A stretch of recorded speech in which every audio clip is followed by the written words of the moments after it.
Selamat pagi, berjumpa kembali dengan saya Rina Dewi Lina dalam program pendidikan finansial kita bersama Uang Anda. Sahabat Uang Anda, sudah bukan zamannya lagi kita menganggap semua pekerjaan didapatkan dengan cara berangkat dari kantor setiap pagi dan pulang kembali ke rumah sore hari.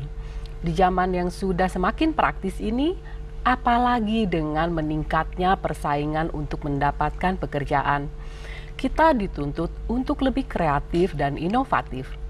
Bila kita bisa menciptakan lapangan kerja sendiri, mengapa tidak? Dalam episode kali ini, saya akan berbagi tips dengan Anda untuk mendapatkan ide bisnis yang kreatif.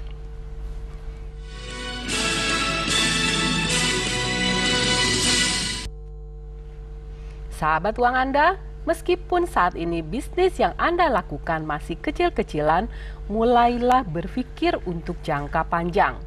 Rencanakanlah bisnis yang lebih besar dan berkembang. Buatlah rencana usaha yang terarah dan sistematis berdasarkan jangka waktu. Misalnya setahun, 5 tahun, atau 10 tahun ke depan. Perhitungkan juga perkiraan dampak keuangan dari perkembangan tersebut. Baiklah sahabat uang Anda, saatnya saya membuka segmen interaktif di nomor di bawah ini. Bagi Anda yang berhasil masuk di line interaktif, mohon mengecilkan volume suara televisi Anda dan mohon untuk tidak menyebutkan nama produk ataupun nama perusahaan. Jangan lupa passwordnya, uang Anda kendali di tangan Anda. Sambil menunggu telepon masuk, saya ingin menjelaskan hal-hal yang menjadi fokus rencana pengembangan usaha. Antara lain, yang pertama, pengelolaan usaha. Mungkin saat ini Anda masih mengelola usaha sendiri atau bersama keluarga dan sahabat. Tapi nanti ketika usaha Anda sudah semakin berkembang pada titik tertentu, Anda tak akan lagi bisa mengelola usaha sendirian. Oleh karenanya, sewalah tenaga profesional yang terpercaya yang dapat membantu Anda mengelola usaha. Siapkanlah dana untuk membayar layanan profesional tersebut. Tanyakan berapa kira-kira fee yang akan dikenakan untuk usaha dengan skala yang Anda miliki. Kedua, kreasi produk. Ubahlah hal yang sederhana dengan cara yang kreatif. Misalnya dengan membuat produk baru atau mengubah penampilan produk lama. Cari informasi tentang tren yang sedang diminati banyak orang melalui koran atau internet. Ketiga, pola pemasaran. Promosi harus dilakukan terus-menerus sejak produk baru diluncurkan sampai saat usaha kita sudah semakin berkembang. Karena tujuan promosi adalah mempertahankan pelanggan dan menarik pelanggan baru. Ikuti pameran agar produk Anda lebih dikenal. Pasang iklan di media cetak, audiovisual, atau manfaatkan jaringan sosial di internet. Carilah upaya promosi yang sesuai dengan anggaran Anda. Keempat, tempat usaha. Rencanakanlah untuk memperluas ruangan atau bangunan seiring semakin majunya usaha Anda. Perhitungkan lokasi, perluasan area, bangunan sebagai bagian investasi jangka panjang. Kelima, tenaga kerja. Ketika usaha Anda semakin berkembang, carilah tenaga kerja dengan kriteria yang lebih baik, kreatif, dan mau bekerja keras. Pertahankan tenaga kerja yang handal. Mereka adalah aset perusahaan yang harus diperlakukan sebagai mitra kerja. Dan yang terakhir, tapi paling penting adalah menambah modal. Caranya adalah dengan mengajukan kredit usaha ke bank. Carilah pinjaman yang mudah prosedurnya dan ringan syaratnya. Kredit usaha yang Anda ajukan agar dinilai oleh bank secara keseluruhan. Untuk itu, dalam mengajukan kredit usaha, perhatikan semua prosedur. Saya akan menjawab telepon. Halo, uang Anda? Mohon maaf, teleponnya terputus. Iya, halo, silakan.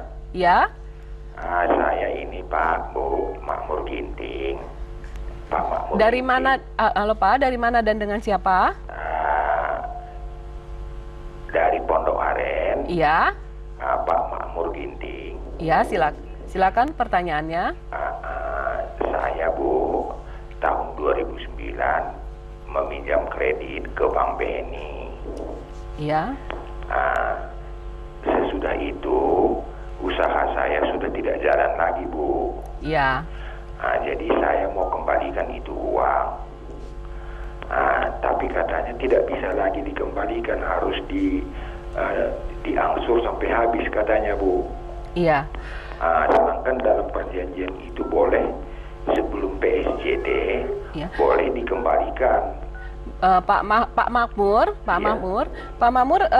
ini mohon maaf karena pertanyaannya tidak sesuai dengan topik kita kali ini. Topik ini adalah topik minggu lalu. Bapak boleh mengirimkan email kepada kami dan kami akan menjawabnya melalui email untuk pertanyaan Bapak. Oh, begitu ya Bu? Ya, tapi kalau Bapak mau bertanya tentang ide kreatif untuk bisnis, silahkan, kami persilahkan sekarang. Oh iya Bu, saya kan pedagang jeruk Medan. Iya. Selama 20 tahun. Iya. Langsung saja ke pertanyaannya, Pak. Oh iya, jadi saya selama ini mengalami kerugian Bu. Iya, oh ya. Kalau masih dalam topik yang sama, Bapak boleh mengirimkan email kepada kami dan kami akan menjawabnya. Ini tentang masalah bagaimana mengatasi hutang Bapak dari bisnis. Begitu ya, Pak ya? Oh, begitu ya. Ya. Terima kasih. Ya, baik. Terima kasih Pak Makmur atas teleponnya. Nah, sambil menunggu telepon, saya akan melanjutkan. Nah, dan yang terakhir, tapi yang paling penting adalah menambah modal. Caranya adalah dengan mengajukan kredit usaha ke bank. Carilah pinjaman yang mudah prosedurnya dan ringan syaratnya. Kredit usaha yang Anda ajukan akan dinilai oleh bank secara keseluruhan. Untuk itu, dalam mengajukan kredit usaha, perhatikan semua prosedur baik teknis maupun administratif yang dimiliki di bank. Yang perlu Anda ketahui, biasanya bank hanya mau membiayai bisnis yang sudah berjalan, setidaknya 2 hingga 3 tahun, serta terbukti menghasilkan laba. Oleh karena itu, bila usaha Anda saat ini masih baru dan pada tahap awal, kelola sebaik mungkin. Saya akan mengangkat telepon. Ya, halo, dengan uang Anda. Halo ya, dengan uang Anda, Bu. Iya, passwordnya Pak, uang Anda kendali di tangan Anda. Uang Anda kendali di tangan Anda. Iya, silakan, dari mana dan dengan siapa? Dengan Bapak Baru Santoso, Bu. Iya, silakan. Ya, saya mau cuma menanyakan, Bu, bagaimana cara memperoleh kredit yang mudah, Bu? Mungkin dari pemerintah adakah program yang mudah untuk pencairan kredit itu, Bu? Terima kasih, Bu. Oh, baik, Pak. Pertanyaannya adalah bagaimana mendapatkan kredit yang mudah. Bapak, saya akan menjawab sedikit karena sebenarnya topiknya juga masih topik di dalam yang sebelumnya. Jadi silakan Bapak ajukan untuk pengajuan kredit Bapak kepada bank dan Bapak bisa melihat cara-caranya atau persyaratan untuk pengajuan kepada bank tersebut. Nah, untuk Bapak Baru Santoso, terima kasih atas pertanyaannya. Kalau memang masih belum jelas, silakan mengirimkan email. Nah, saya akan menunggu telepon masuk kembali. Nah, baik.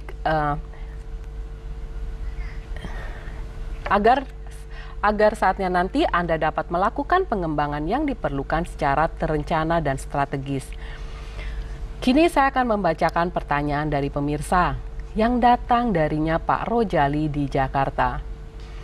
Bu Rina, rumah saya ada di dekat rumah sakit. Saya ingin membuka usaha warung makan karena saya pikir orang yang menunggui pasien pasti akan selalu butuh makan. Tapi bagaimana cara memulainya? Pak Rojali, Anda sangat jeli menangkap peluang. Memang benar, fasilitas umum seperti rumah sakit dan kampus adalah peluang strategis untuk membuka usaha warung makan.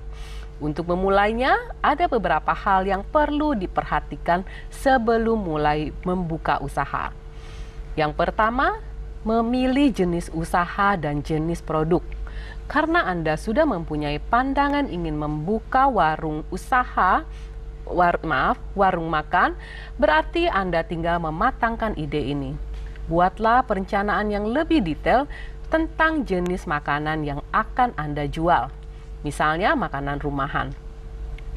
Lalu buat daya tarik lain yang lebih spesifik lagi, misalnya dengan cara menciptakan masakan dimodifikasi yang baru yang diberi nama unik dan provokatif.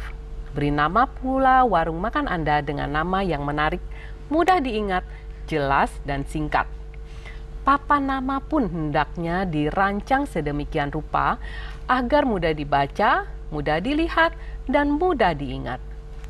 Yang kedua, menginventarisasi alat dan sarana yang diperlukan. Pastikan ada cukup listrik, air, mudah dijangkau, dan memiliki lahan parkir. Lalu, siapkan peralatan yang dibutuhkan seperti peralatan makan, peralatan masak, meja kursi, komputer, telepon, faksimil, dan kendaraan. Tidak harus baru, yang penting sesuai dengan kapasitas kerja usaha. Kondisinya masih baik dan mudah diperbaiki. Yang ketiga, membuat perkiraan modal investasi dan modal kerja. Buat pula rencana keuntungan. Konsultasikan hal-hal yang berkaitan dengan finansial ini kepada orang yang ahli, konsultan bisnis atau orang yang berpengalaman. Dan yang keempat, membangun kemitraan. Carilah mitra kerja yang punya komitmen tinggi untuk bekerja sama. Jangan lupa membuat kesepakatan tertulis dan mengenai hak dan tanggung jawab masing-masing pihak.